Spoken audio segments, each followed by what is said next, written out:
I'm John McKee, editor of Messianic Apologetics. MessianicApologetics.net.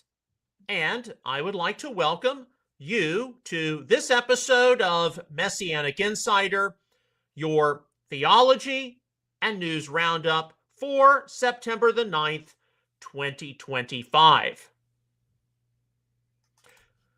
Because today is Tuesday, it's typical that we have a longer theology roundup than news roundup. That does not mean, however, that there are not some events which have occurred which are weighing heavily on us. When I was waking up this morning, I saw some of the reports that Israel had attacked Hamas headquarters in Qatar. And then along with that, all the different reactions across the world, and especially from the Middle East. So we're going to be covering some of that a little later on.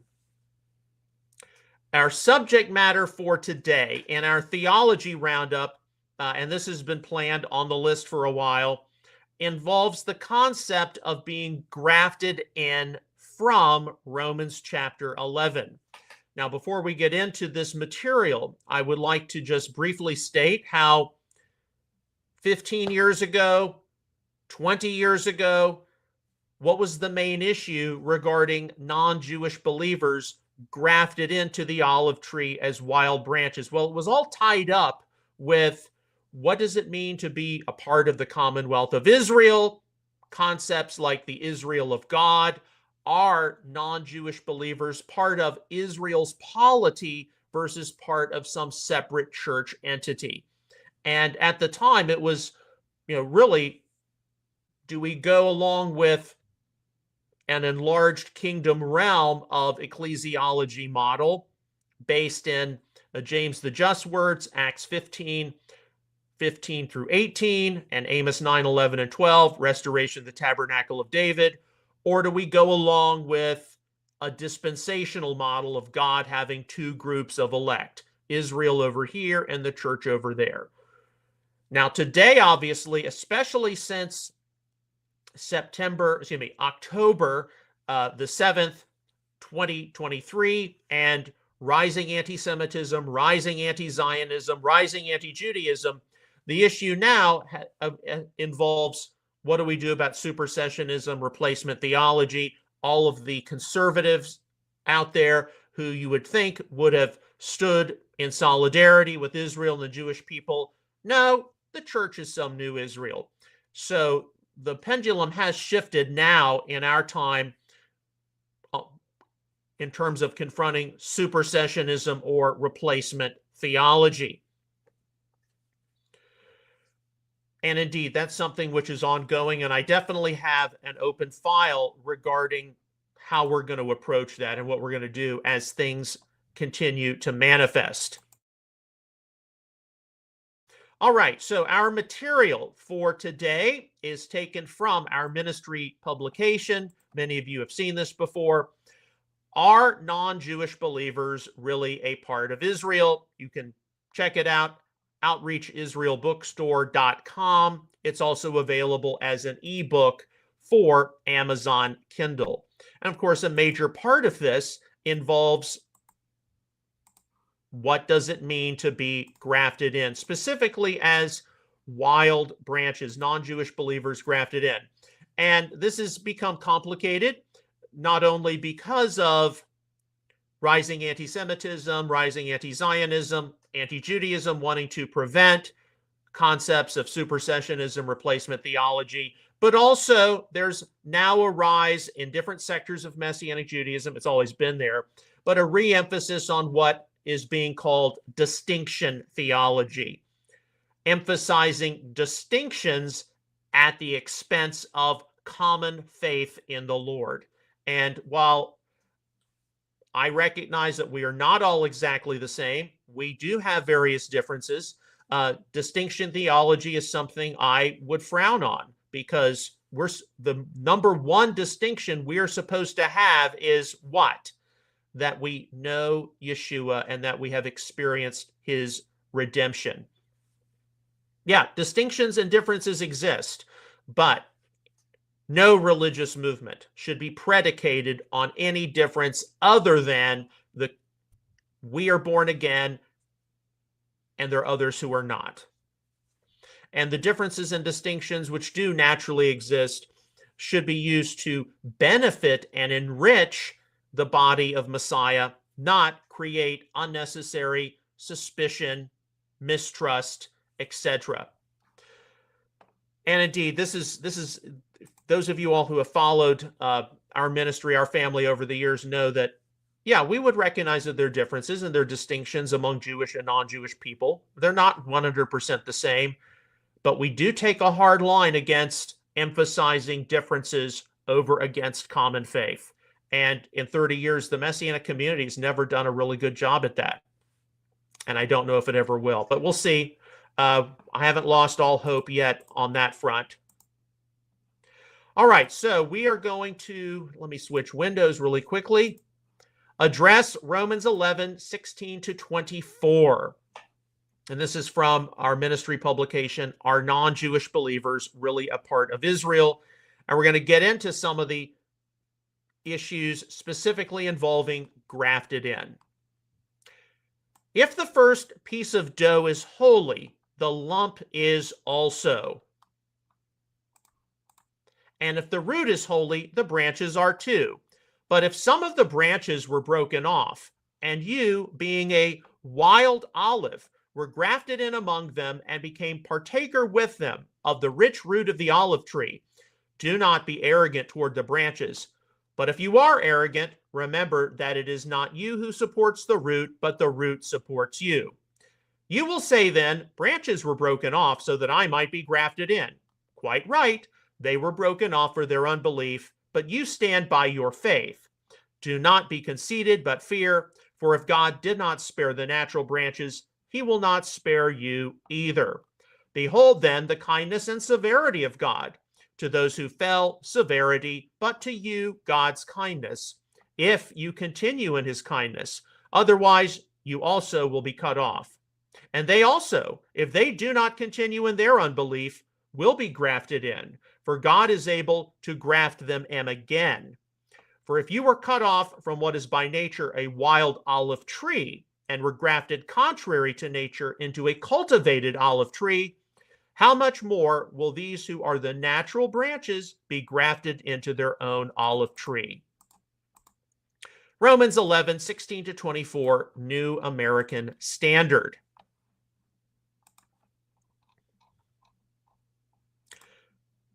Romans 11, 16 through 24 is one of the most important parts of not only the epistle to the Romans, but of the entire New Testament for today's Messianic movement. It is in Romans 11, 16 through 24, where the common description of non-Jewish believers being grafted in originates. What are non-Jewish believers who have recognized Israel's Messiah grafted in to? What does it mean to be broken off? And what would some of this have meant per the Apostle Paul's ongoing anguish over his fellow Jews largely rejecting their Messiah? Paul prefaced his discussion of the olive tree with the following statements. I say then, they did not stumble so as to fall, did they? May it never be. But by their transgression, salvation has come to the Gentiles to make them jealous. Now, if their transgression is riches for the world and their failure is riches for the Gentiles, how much more will their fulfillment be? But I am speaking to you who are Gentiles. Inasmuch then as I am an apostle of Gentiles, I magnify my ministry, if somehow I might move to jealousy my fellow countrymen and save some of them. For if their rejection is the reconciliation of the world, what will their acceptance be but life from the dead? Romans 11, 11 through 15, New American Standard. Few of today's Messianic people should deny the fact that the discussion of the olive tree in Romans chapter 11 affects one's ecclesiology. There are finer details, of course, in Romans chapters 9 through 11 in total, which our analysis here will be unable to fully probe. Yet, one of the major positive thrusts of Paul's words in Romans 11 through 15, preceding his description about non-Jewish believers being grafted in, is how? If their trespass means riches for the world, and their impoverishment means riches for the nations, how much more will their fullness mean? Romans 11:12, Kingdom New Testament.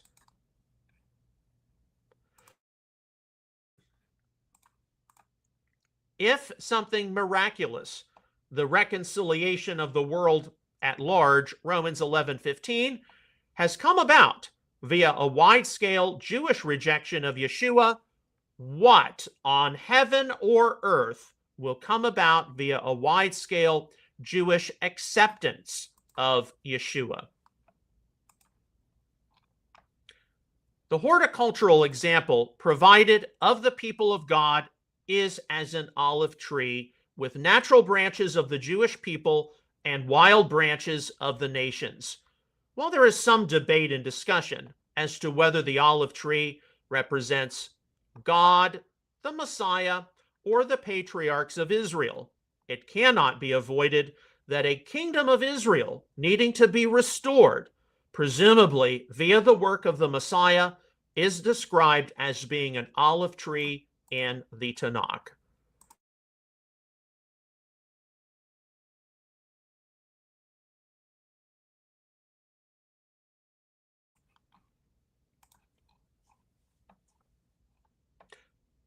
The Lord called your name a green olive tree, beautiful in fruit and form. With the noise of a great tumult, he has kindled fire on it, and its branches are worthless. The Lord of hosts, who planted you, has pronounced evil against you because of the evil of the house of Israel and of the house of Judah, which they have done to provoke me by offering up sacrifices to Baal. Jeremiah 11:16 and 17, New American Standard. Return, O Israel, to the Lord your God, for you have stumbled because of your iniquity. Take words with you and return to the Lord. Say to him, take away all iniquity and receive us graciously, that we may present the fruit of our lips. Assyria will not save us. We will not ride on horses, nor will we say again, our God, to the work of our hands. For in you the orphan finds mercy. I will heal their apostasy. I will love them freely, for my anger has turned away from them. I will be like dew to Israel. He will blossom like the lily, and he will take root in the cedars of Lebanon. His shoots will sprout, and his beauty will be like the olive tree, and his fragrance like the cedars of Lebanon.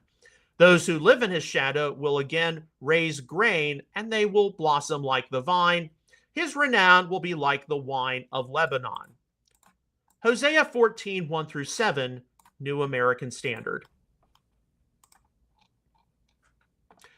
Suffice it to say, the idea that non-Jewish believers get grafted into the kingdom of Israel via their Messiah faith is one which has a basis in the Tanakh. They get to participate in the restoration of Israel along with Jewish believers.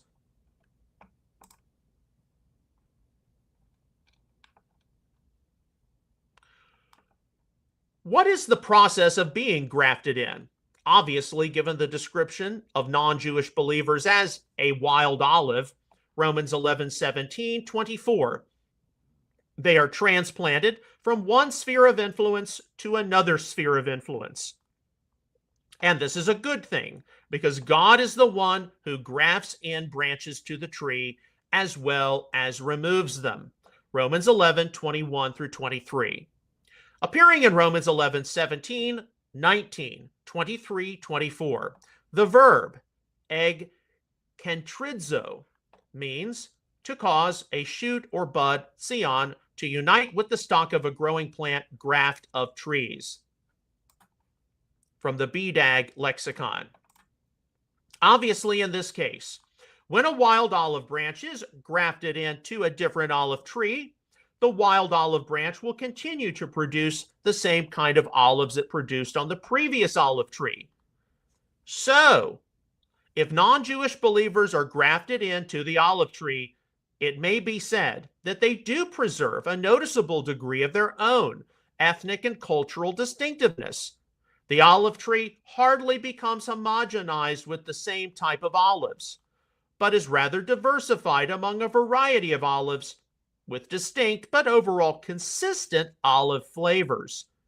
Yet, whether one is a natural or wild branch, they are all to be regarded as olives, i.e., of the human race. This is not like grafting pear branches onto an apple tree, nor is it like grafting apple branches onto a plum tree. Also, not to be overlooked are some slight differences in the verbs rendered as broken off, Romans 11:17, 19:20, and cut off, Romans 11:22, 24. The natural olive branches, those of the Jewish people, are said to have been broken off. This is a very negative action, as eklao means to separate something from something with force, break off, bidag. However, whether it is the wild olive branches, those of the nations, being taken away from their previous olive tree, or being threatened with being removed from the tree they are grafted into, they are said to have been cut off. This is actually an even more serious action, as ekopto means to cut so as to sever, cut off, slash down, or to do away with, exterminate, from the BDAG lexicon. While the wild olive branches being cut off from a worthless, relatively dead tree of the sinful world is a good thing, Romans 11:24, being cut off from Israel's olive tree after being grafted in is a bad thing, Romans 11:22.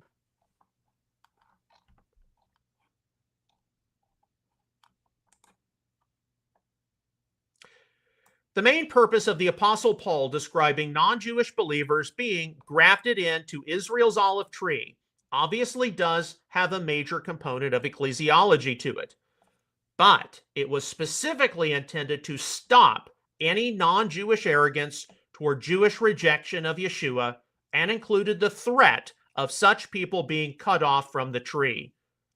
If non-Jewish believers are indeed grafted into Israel's olive tree as wild branches and are experiencing the blessings intended for natural branches, should this not cause the natural branches, having been broken off, to be jealous? Romans 11:11. This is entirely contingent on the proper behavior of the wild branches. Romans 11:17 and 18.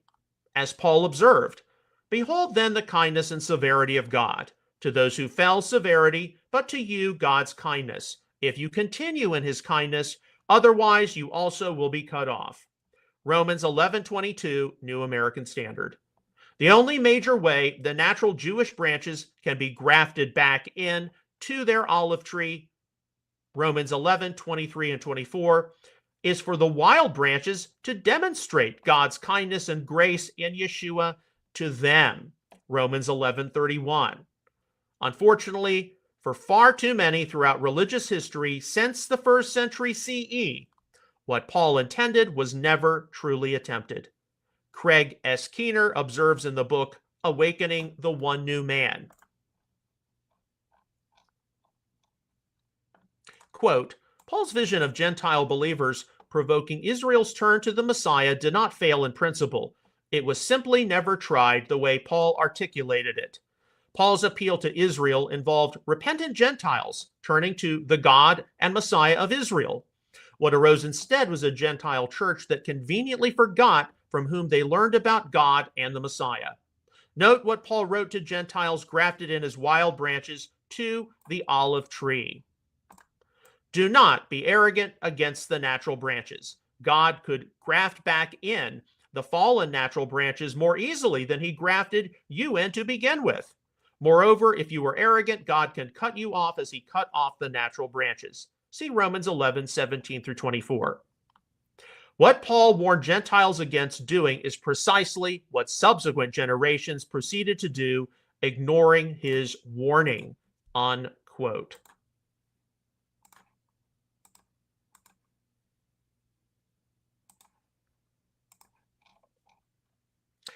Obviously, our eternal God, as the master arborist, is the only one for certain who knows those who have been decisively cut off from Israel's olive tree.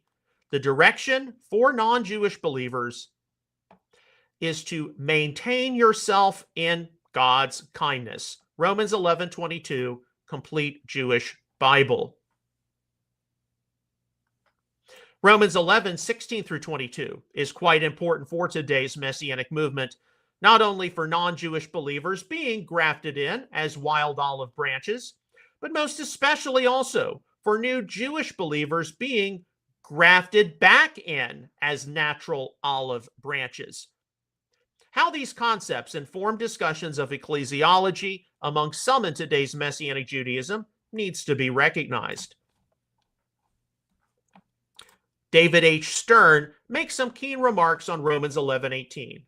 Don't boast as if you were better than the branches. However, if you do boast, remember that you are not supporting the root is supporting you. Complete Jewish Bible.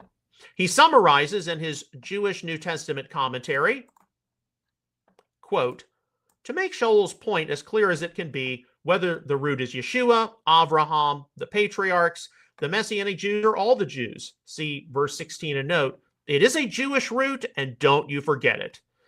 Notice that Shaul is reminding Gentile Christians that trusting God also means joining God's people. It is no different now than it was with Ruth. Your people shall be my people, and your God my God. Ruth 1:16. Gentile Christians have joined Israel, not the reverse. For a Gentile Christian to look down on the people he has joined is not only chutzpah and ingratitude, but also self-hate, unquote.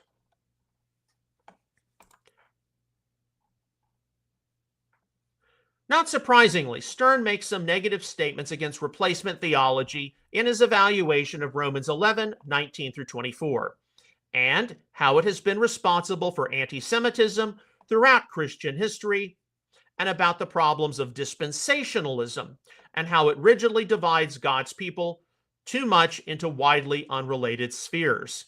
At the same time, stating the importance of the olive tree discussion in Romans 11:17 through 24, Stern is forced to recognize the importance of an olive tree theology for contemporary Messiah followers, but one which still needs to be developed a great deal. So this is what he has to say in 1995, at least, in his Jewish New Testament commentary. Quote, the olive tree analogy of verses 17 through 24 casts new light on the important theological question. Who are God's people? The most common theology in non-Messianic Judaism would answer this question, the Jews. The most common theology in Christendom answers, the church. But from the olive tree, we learned that there are three distinct groups at present who are all in some sense part of God's people, and no proper theology can ignore any of them. Number one, Messianic Jews, who are the natural branches that are part of the cultivated olive tree. Number two, Gentile Christians, the wild olive branches which have been grafted into the cultivated olive tree. And number three, non-Messianic Jews, the natural branches which have fallen off the cultivated olive tree, but can easily be grafted back in. What I call olive tree theology must take into account all three groups, all three kinds of branches in defining and describing the past, present, and future of God's people. Let theology picture God as a juggler. Traditional Jewish theology sees God as throwing one ball into the air, the Jews. Christian replacement theology sees him as having thrown down the Jewish ball into the air in the past, but now he has let it fall and is juggling the Christian ball. Two covenant theology and dispensationalism see God as somewhat more coordinated. He can juggle two balls at a time, both the Jews and the Christians. But only olive tree theology credits God being able to judge all three balls at once, Gentile Christians, Messianic Jews, and non-Messianic Jews, without letting any of them drop to the ground.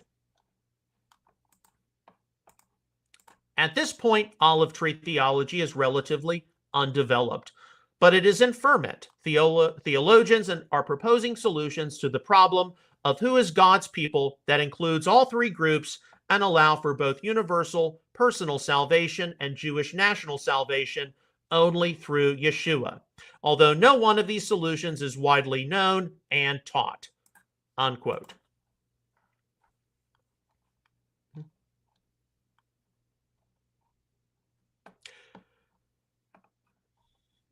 One of the main reasons why there continues to be an amount of tension present in various sectors of the Messianic movement when the subject of olive tree theology is brought up is because it requires one to recognize the stark reality that there are going to be some natural branches which will be permanently broken off of the tree. This means that there are going to be Jewish people to be regarded as unredeemed and consigned to eternal punishment, presumably along with those from the wild olive tree of the nations at large who were not grafted in. Likewise, for those wild olive branches grafted into Israel's olive tree, to what tangible degree does it mean that they have become fellow citizens and heirs, Ephesians 3:6, along with the natural olive branches not broken off? It should be noted that even with some limitations, Russell L. Resnick can still properly acknowledge in his book, The Root and the Branches, Jewish Identity and Messiah, how the olive tree represents a kingdom of Israel enlarged to welcome in the righteous from the nations. He even observes how this does not constitute an obliteration of the Jewish people.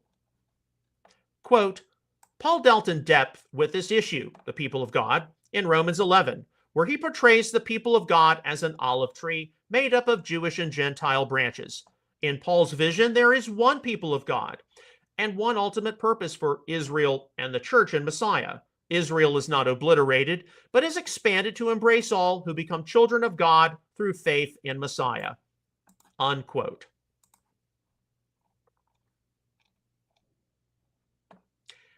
At least with this quote, the only issue I would take is that an expanded kingdom of Israel does not manifest in the expanded component being known as the quote-unquote church. The expanded component is simply the righteous from the nations as co-heirs with the Jewish people. These people are obviously going to have their own ethnic and cultural distinctions to many degrees, and they should not at all anticipate a tribal inheritance in the land of Israel. But they will also bear a significant degree of commonality to their Jewish brothers and sisters as they worship and serve the God of Israel together and co-labor together in heralding the kingdom. Paul asserted the reality, and they also, if they do not continue in their unbelief, will be grafted in, for God is able to graft them in again. Romans 11:23, New American Standard. Jewish people who have been severed from their own tree can be grafted back in, and this is something which non-Jewish believers are to definitely work toward as a way to hasten the return of the Messiah. Paul's warning to the non-Jewish believers about being arrogant toward the natural branches, Romans 11:18, can only be remedied by wild branches from the nations taking a great concern for the well-being of the natural branches of the Jewish people. It is probably safe to say, looking forward to additional developments in Messianic ecclesiology and Romans 11:16 through 24, that there will be some leaders and teachers who will be elusive about what it means for non-Jews to be grafted in, and then others who will be somewhat assertive about the olive tree representing the restored kingdom of Israel in Messiah, with mixed natural and wild branches. why there will be some elusiveness might have less to do with non-Jewish believers who have recognized Israel's Messiah being grafted in as wild olive branches, and even Jewish believers being grafted in as natural olive branches. It likely has to do with how there will be natural branches of Israel's olive tree which remain permanently broken off because of unbelief. This is why Paul was so insistent that those of the wild olive branches, non-Jewish believers, not become arrogant. Not only has it been a considerable challenge, and in far too many cases, near impossibility, to see Christians throughout history not harboring arrogance toward Jews who have rejected Yeshua, it can even be a challenge today to see non-Jewish Messianic persons from not having some degree of arrogance toward Jewish people, even Messianic Jews. And as many of us can attest in our Messianic experience, there are a lot of insecurities, phobias. There is a lot of instability in the hearts of many people, both Jewish and non-Jewish, as it involves matters of ecclesiology and correctly diagnosing the legitimate trajectory of salvation history. And are we going to have resolution on this side of eternity? I have resolution myself, but then again, a huge part of my ministry is to facilitate stability. But today, especially as we contemplate the post-October the 7th, 2023 world, and in just under a month, it will be 2 years since that happened. A lot of people are not thinking that way. A lot of people are not thinking about it's no longer business as usual. And this is my fear with an overemphasis on distinction theology. The Messianic Jewish community needs as many friends and allies as it can get. And if you're going to overemphasize differences at the expense of common faith, how many potential friends and allies are you going to offend and run off? This is something we have to continue to evaluate, and we'll see. All right, and once again, what we've just gone through on Romans 11 has been taken from our ministry publication, Are Non-Jewish Believers Really a Part of Israel?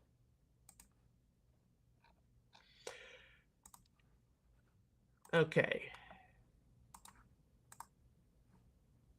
All right, so that finishes up our theology roundup for today. And of course, we'll be continuing to address more issues which affect us as the Messianic community. All right, so let's start our news roundup.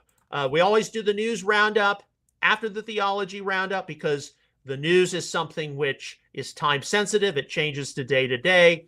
We know that there are new events, I wouldn't necessarily call them exciting events, which are definitely taking place. As I said when we got started, I woke up hearing that Israel had bombed Hamas headquarters in Qatar, and then saw a number of the responses from the international community to that, which we're not going to get into. We'll just cover the high points. But we know right now we need to, number one, be praying for peace, Israel, Gaza, the Middle East. Number two, we need to be praying for peace, Russia, Ukraine.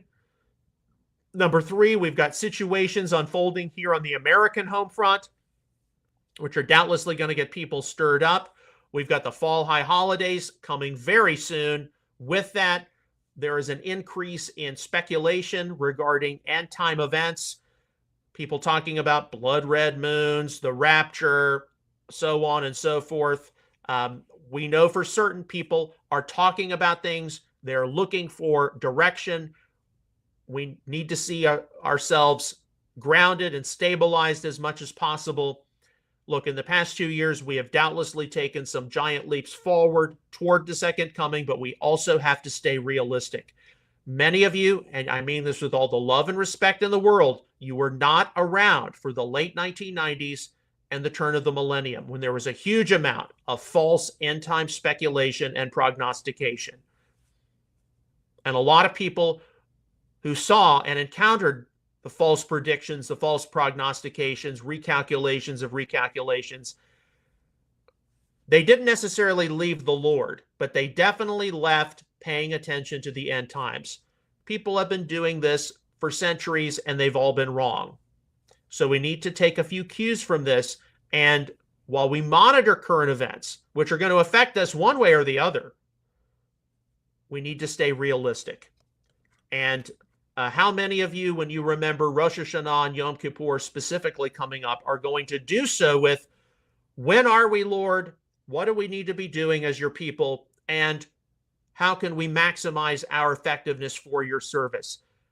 I don't know how many Messianic congregations and synagogues are going to talk about that. I hope more than have in the recent past, because God has definitely been shaking us up ever since the year 2020. Go back and trace the series of events since 2020. We're already halfway through the 2020s. Hard to believe. All right, so all the news stories we're about to go through, these are things which I have more or less passively encountered on social media, meaning I haven't gone out and searched for them. All of these links will be listed for you to look at, read, watch when this episode is archived later today on MessianicApologetics.net. Our first story is from Open Source Intel, yesterday afternoon, September the 8th. So we're going to trace some of what has been witnessed the past day. Reuters, Qatar's prime minister urges Hamas in Doha to accept the latest U.S.-backed proposal for a Gaza ceasefire and hostage release. He most probably hinted that the U.S. will greenlight an operation against them. Looking back on this, yeah, that's probably what happened.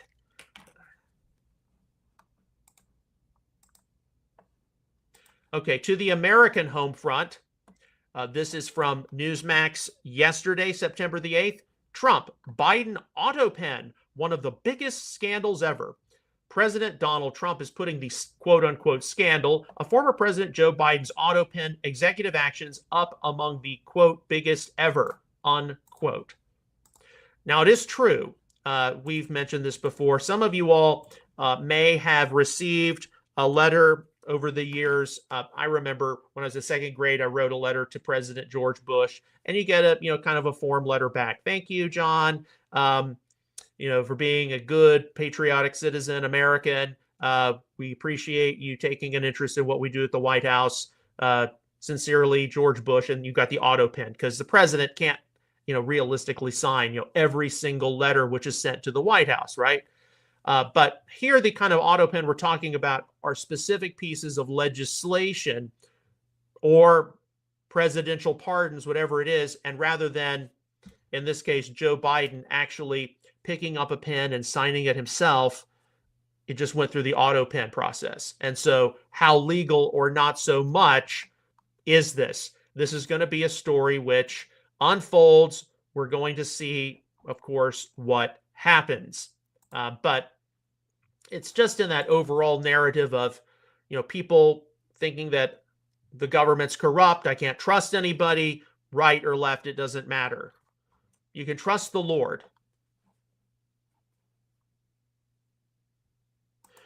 Okay, here's something which you all need to be aware of. This is from Open Source Intel, although it's circulated on other platforms. September the 8th, yesterday afternoon at 4 o'clock. The UK government, citing a Foreign Office assessment, has determined that Israel's actions in Gaza do not constitute genocide under international law. We could have used that probably about a year ago.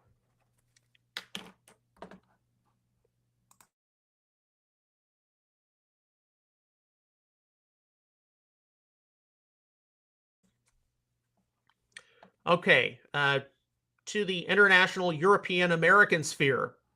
Open Source Intel. German Chancellor Friedrich Merz. We in Europe must reassess our interest in light of the changing relationship with the United States.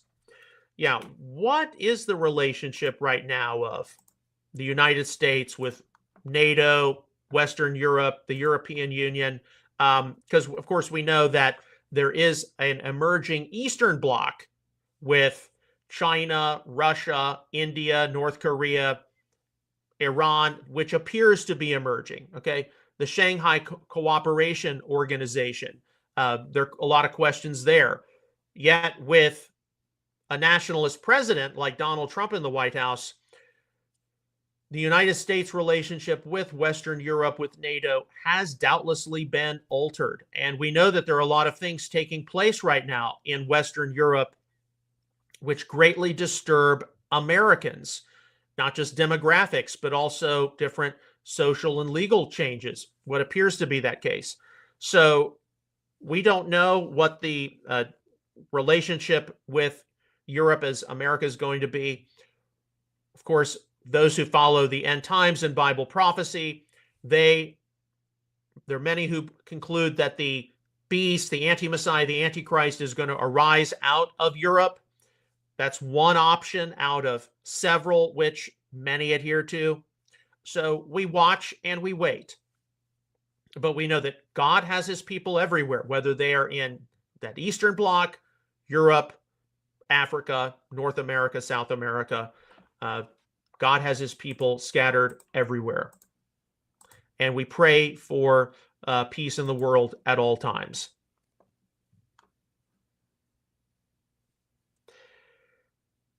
All right, this is from yesterday, Newsmax. Trump administration to issue new guidance on school prayer.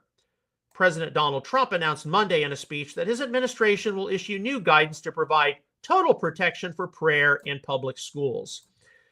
Now, my parents, of course, grew up during the time when there was kind of a prayer issued before the school day, and then later that was taken out of schools.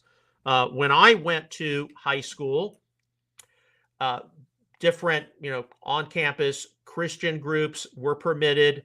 Individuals were certainly, during lunchtime, for example, during class, when you visited with one another, they were permitted to talk about religion, talk about God, pray, study their Bible, whatever it is. So I don't exactly know what the situation on the ground is if I were an elementary school, middle school, high school student. And of course, each school district is different, especially now that I live in a place like Texas. I've lived back in Texas for almost 13 years, which is definitely more conservative than others. But of course, we'll just wait and see how this develops. But no, taking prayer out of schools, taking some kind of religious component out of schools has been noted as not being a good thing. Okay, to show that President Trump is not above any kind of criticism, here is something which was passed on by End Time Headlines. Donald Trump truthed this on he sent out this post on his platform, Truth Social. Happy birthday, Mary, Queen of Peace. And the comment is, Trump leaves birthday wish to Mary on social media. Yes, and we do know that while Donald Trump is a stated Presbyterian, his wife Melania is Roman Catholic. And a lot of people, look, obviously Miriam was the mother of the Lord. She gave birth to Yeshua. There's, of course, that aspect of wanting to honor Mary as an important person in God's plan. But what Catholicism does to Mary, that's something completely different. And I know that many Protestants, I certainly grew up this way, have been of the opinion that veneration of Mary is a form of idolatry. So, President Trump does have a lot of Roman Catholics in his administration, one of the foremost being the Vice President, J.D. Vance, who converted to Roman Catholicism from Protestantism, which would be a reversion, not an improvement, in my opinion.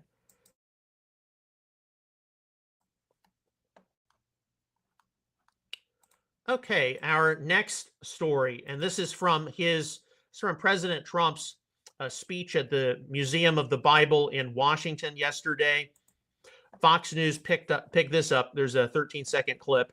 Trump, the woke agenda is practically gone. We have to make sure it's out. It's like a weed. You think you killed it, and then it starts growing again. Yes, woke, whether it be from the left or from the right, you always have to watch it. You always have to monitor it.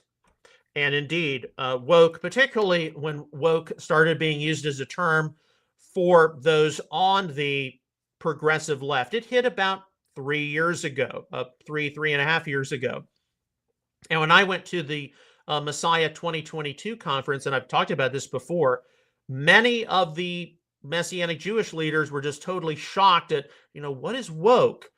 Because many progressive Christians were taking, I was in the dark and I have seen the light. They've co-opted a lot of biblical language to describe their new hyper-liberal progressive agenda. But what was really concerning is there were at the conference, young Messianic Jews who, guess what? They had gone woke, and they had opposed, in this case, the MJAA adopting very conservative positions on human sexuality. You always have to be on guard against some of these forces. And of course, now we're dealing with the woke right, Christian nationalism, some of the things you've seen with Candace Owens, Tucker Carlson, and others. It's not going to go away. Things are just going to get more and more complicated. Okay, we do have a lot on the situation in Israel, the Middle East, Gaza, now with Hamas and Qatar. The first story, open source intel yesterday, September the 8th, Israel Defense Minister Israel Katz. I grieve the heinous murder of 6 innocent civilians by vile terrorists in this morning's attack in Jerusalem. And then he talks about how despicable act will have the harshest and far-reaching consequences. We will pursue terror everywhere. Okay, so that's one of the first things. And now, of course, the news cycle has been overshadowed with Israel bombing Hamas headquarters. Okay, now I thought it's not funny, but it is ironic. Open source intel posted this yesterday, September the 9th. Spain has declared an arms embargo on Israel. Okay, and we know that this has also involved speculation that Spain could sever diplomatic ties with Israel. Annual shipments to Israel average at $580,000. Israel is in trouble. Yeah, you can tell the irony there. Okay, switching away from Israel and the Middle East, but then everything else pretty much is involved with that. Here's something you probably heard about by now. Visegrad 24 today posted this. Nepal parliament is on fire. The government has fallen. Oh, and I got to make a correction before the story about Spain that was from today, September the 9th. Okay, back to the situation in Nepal. The government has fallen. Prime Minister, Foreign Minister, Home Minister, Minister for Water Supply, and Minister for Agriculture resigned today amid protests. I don't know anything that much about Nepal and its politics. It sits in the Himalayan mountains, mainly to the immediate north of India, to the south of China. But no, this is not good. This is not good. And what are the circumstances behind this? Obviously, it's not a very stable country, but hopefully we pray for that there's no loss of life. We pray for this to be resolved quickly and reasonably.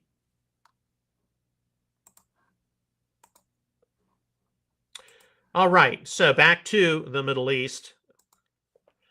Open source intel. This is from this morning, September the 9th. Hamas-backed Gazans continue to protest. vowing to remain in Gaza City despite the Israeli ground operation and accusing Arab states of abandoning them. Netanyahu last warning. And there's a 1 minute 16 clip you can look at.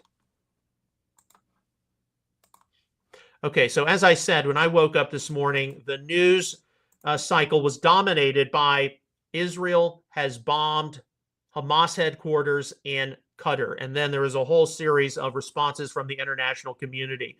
Not just different Middle Eastern leaders, but at least one European leader. I'm sure before, since going live, there's been a lot more with that. So, from Visegrad 24, this was the first one which came across my feed. Israeli fighter jets struck Qatar's capital, Doha. An Israeli airstrike in Doha killed Hamas leader in Gaza, Khalil al-Hayya, and 3 senior members of the group's leadership, Al Arabiya reports citing sources. Here you have a 12-second clip. Al-Hadath states those in the targeted building included Hamas's Gaza chief, the head of its foreign office, and 3 political bureau members. They were discussing a ceasefire proposal from Donald Trump. The Operation Pika Fire was authorized by Trump, Israel's Channel 9 reports. Israel confirmed the Doha strike, stating it will continue targeting Hamas leaders. Okay, so if any of that has accuracy to it, Hamas leaders in Qatar getting together to discuss Trump's proposals, and then boom, Israel attacks with Trump's approval. So, and I'm just speculating here, that would seem to indicate that the Trump administration wasn't really expecting that much progress to be made on those negotiations. That's what I would speculate. Now, here's another story about the same thing from Open Source Intel Defender this morning, September the 9th, 8:45 a.m. In addition to the chairman of the Hamas Political Bureau, Khalil al-Hayya, it is believed that almost all of the remaining leadership of Hamas, including Mohammed Darwish, Musa Abu Marzouk, Hussam Badran, and Taher al-Nunu, were all present in the meeting that was targeted earlier in the Qatari capital of Doha. Reports are suggesting that they had gathered to discuss the ceasefire agreement presented last week by U.S. Special Envoy Steve Witkoff. Yes, and what are we going to be learning in the next few days regarding this? Okay, so here is another one from Open Source Intel, and this is kind of interesting too. From this morning, 11:28 a.m. Senior Hamas official Suhal al-Hindi told Al Jazeera several people were killed in the Israeli strikes, including Khalil al-Hayya's son and his office director. On ceasefire talks, he added, "We have responded positively to the American proposal." And the commentary here is, why are low-level Hamas leaders giving statements? Right. And indeed, why would this have even been done if the Hamas leadership was indeed meeting to discuss U.S. proposals when there was this anticipation that they weren't going to be really accepted, that no more progress was going to be made? Again, I'm just speculating, but yeah. Okay, now this is from Open Source Intel. Netanyahu, the days are over when terror leaders could enjoy immunity anywhere, and Netanyahu's strike on Hamas leaders could lead to end of Gaza war. So at least we know here, this is 11:49 a.m., so this is really close to when we get ready to go on the live stream. I suppose that it would be the logic of Israel going after Hamas in Qatar.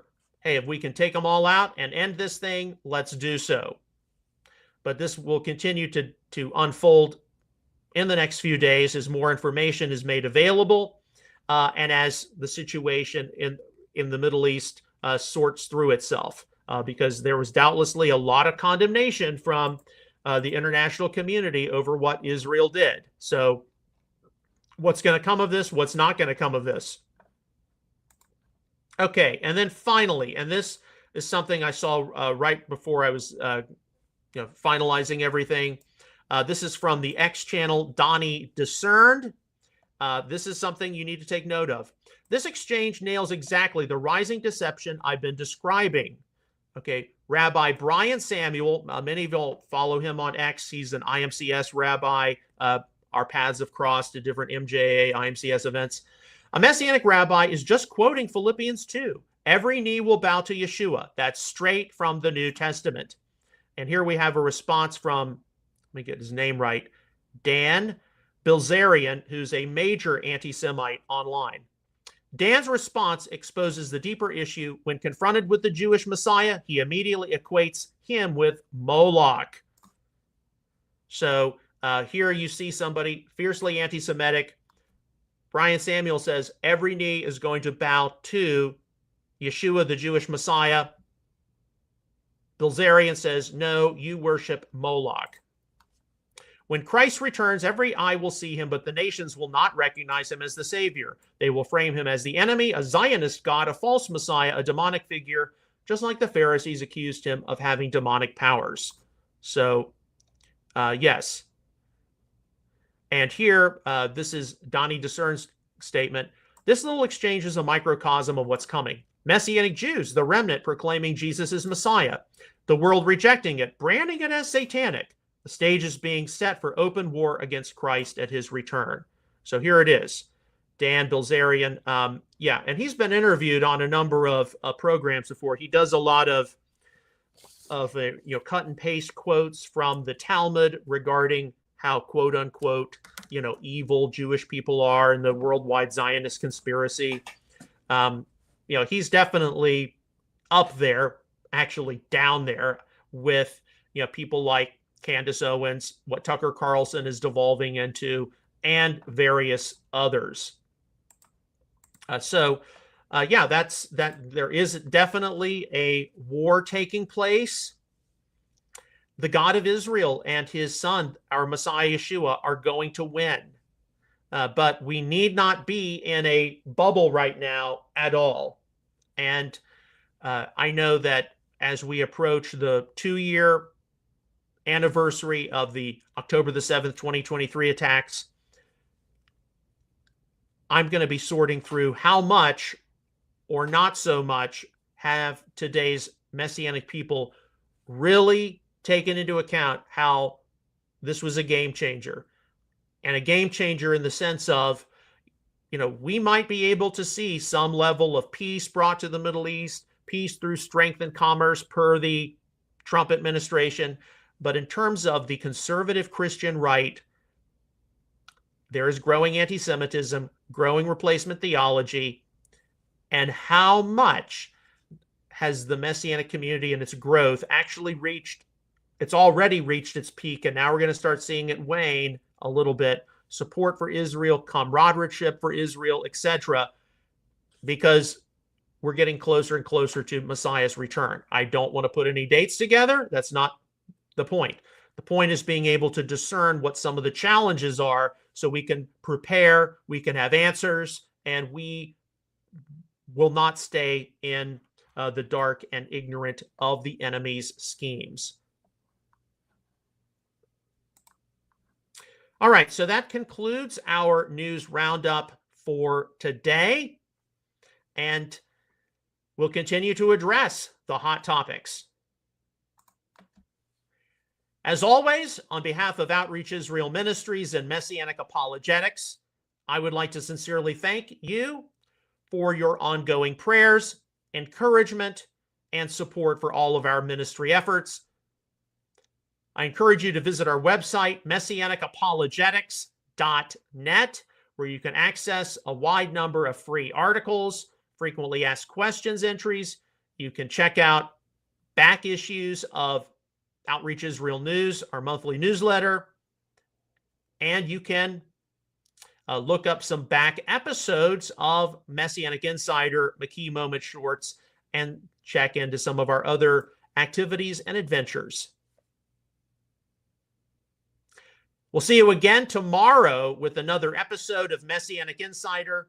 Until then, may God bless you, shalom, and take care.